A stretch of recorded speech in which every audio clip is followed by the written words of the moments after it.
To the Smithsonian. This is just one of the efforts that we've seen from this president, from this administration, to target some institutions that generally a president leaves alone. Yeah, generally you let the Smithsonian run the Smithsonian. In this case, he's put J.D. Vance in position to have a say over that. He's tried to get the Washington Commanders football team to go back to their previous name of the Redskins, saying, oh, that should absolutely be done. They're talking about renaming part of the Kennedy Center for the Trump family, and of course the law firms he's gone after, the universities he's gone after. Yeah, this president, more than any president in my lifetime, more than any modern president, is sticking his fingers into a lot of places, including private companies, and saying, you have to do it my way. The question is, will that stick? Will it hold up? And what? Yeah, this is crazy. Tom Foreman, appreciate the reporting. Rewriting history, the Washington Post reports the Smithsonian removed references to President Trump's 2 impeachments from an exhibit. Now, according to the Post, Rewriting history, the Washington Post reports the Smithsonian removed references to President Trump's 2 impeachments. The Washington Post reports the Rewriting history, the Washington Post reports the Smithsonian removed references to President Trump's 2 impeachments from an exhibit.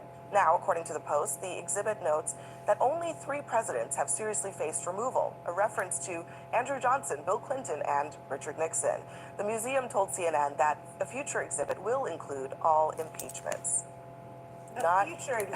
He said the what?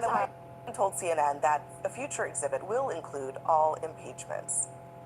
A future exhibit when the White House is the children of America will just have to pretend like the last 10 years never happened. I don't know. Wow. It's happening just not in the Smithsonian. It's happening everywhere, right? Florida is in the middle of doing this. We have to decide as a country, do we think it's better for our kids to be armed with all the best information, the best facts, to be able to tackle a world that they'll... These kids are already confused. They are really going to be confused. They'll never know the truth. So they walk into the world without knowing the history they need to know in order to compete.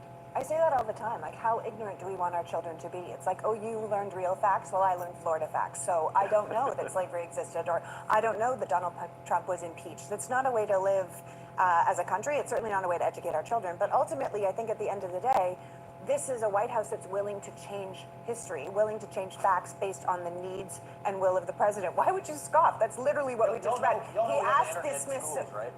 Oh, okay, so your teacher teaches you that 3 presidents were impeached, and you're supposed to go on the internet and say, was my teacher right? Oh, it really was 4. No, that's not how it works, Scott. The White House, I'm blowing it out of proportion. Imagine if another president...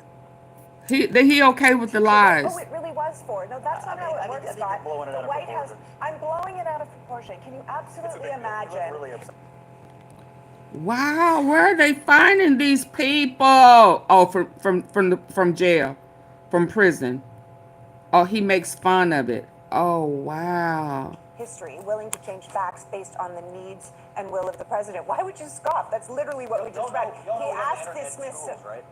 Oh, okay, so your teacher teaches you that 3 presidents were impeached, and you're supposed to go on the internet and say, was my teacher right? Oh, it really was 4. No, that's not how it works, Scott. The White House, I'm blowing it out of proportion. Can you absolutely imagine if another president... It's the Smithsonian. I mean, they're going to put it back. Oh, no, he's changing... They're going to put it back. What if he rolled back the clock and they got rid of the Clinton impeachment, too? I mean, would you be good with that? I don't care what they do with the impeachment exhibit. The reality is, whether it's in there or not, if I were Donald Trump, I wouldn't mind it being in there, because like when he hung his mugshot up in the Oval Office, it's like a reminder that he triumphed over his political enemies, right? He had 2 impeachments, he beat them both, so I don't know when they're going to put it back, but I think it's we're blowing a little out of proportion to say we're changing history because they're updating an exhibit at one museum. I mean, I think it is an outrageous comment.